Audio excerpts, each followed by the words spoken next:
Numa carta que escreveu para sua família, no dia em que assinou as 5, o senhor disse textualmente: "Hoje pode parecer que estou passando a história brasileira como um liberticida que apoiou poderes ditatoriais conferidos neste momento ao senhor presidente."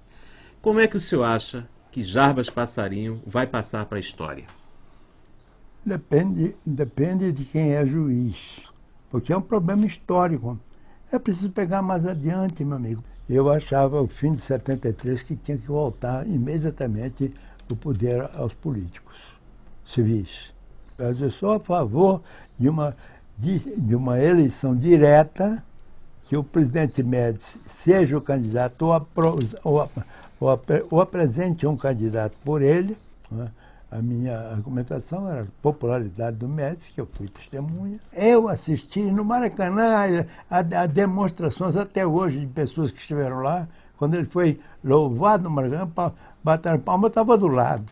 Quando o locutor começou a dizer aquilo, eu tremia as pernas, porque, bom, vai ser uma vaia aqui. Não ouvi vaia nenhuma. Também não houve aplauso de 5 minutos.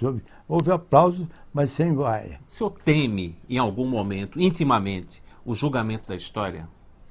Ah, não. Não temo. Não temo, porque eu parto do princípio que o historiador, para julgar, tem que ter um princípio fundamental de isenção. Que, se eu quisesse atacar, vai me dizer sempre as favas, os desculpos de consciência. Vai só isso que vai ficar. Os outros que conhecem como o senhor leu agora a entrevista até do que eu escrevi a lápis para minha mulher e meu filho. O senhor, se fizer a história amanhã, só vai dizer: olha ali, também tem o outro lado. O que me motivou a escrever o livro Tempo de Resistência foi exatamente isso. O tempo passou, mas eu acredito que a pena que nós devemos dar aos torturadores, aos assassinos, a condenação que hoje nós podemos e devemos fazer contra eles, é divulgar o que eles fizeram.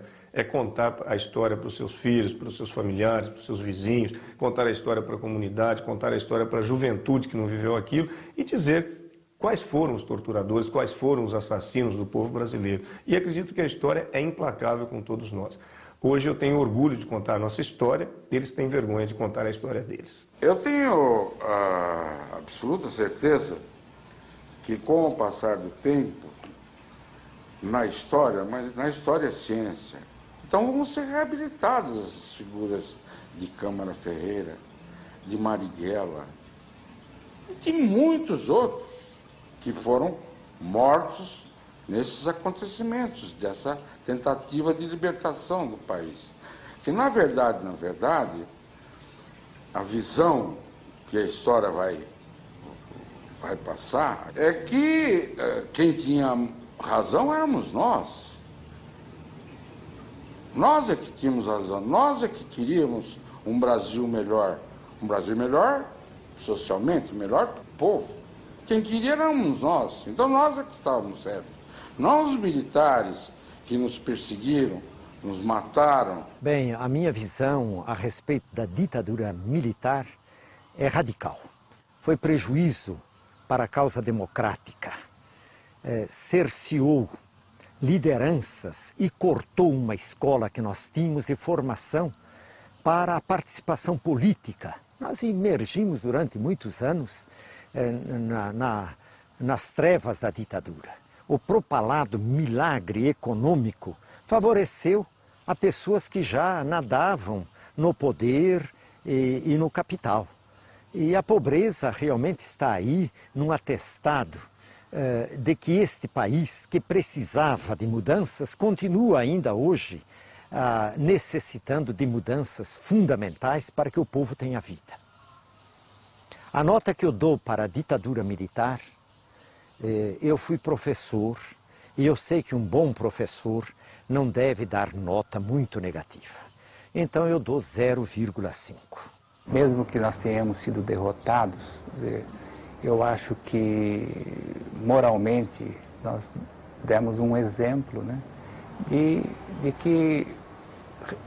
da resistência contra a injustiça, contra o autoritarismo, contra a violência policial e dos militares, isto por um mundo melhor. Eu, como militar, fiz um juramento de defesa dos poderes constituídos, a ordem e a lei. E como cidadão, eu tinha que ter tomado uma posição contra a conspiração e o golpe que eu fui testemunha ocular.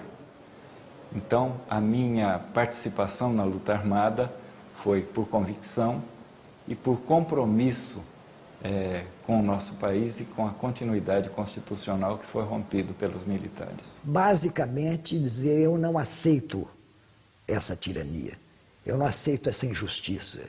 Né?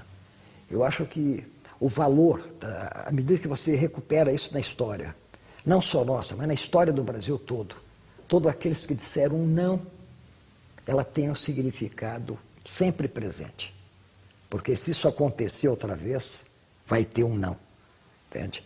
Então, eu acho que é um manual de instrução, de dignidade, de busca da liberdade, de justiça.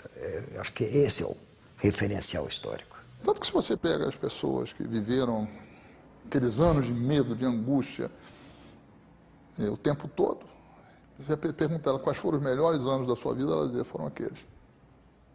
Porque com medo, com angústia, com pânico, terror, no entanto, foram os momentos onde você, como ser humano, chegou a um alto grau, ao mais alto grau que chegou na sua vida de grandeza, de doação, de dedicação, de ser alguma coisa diferente apenas do seu cotidiano.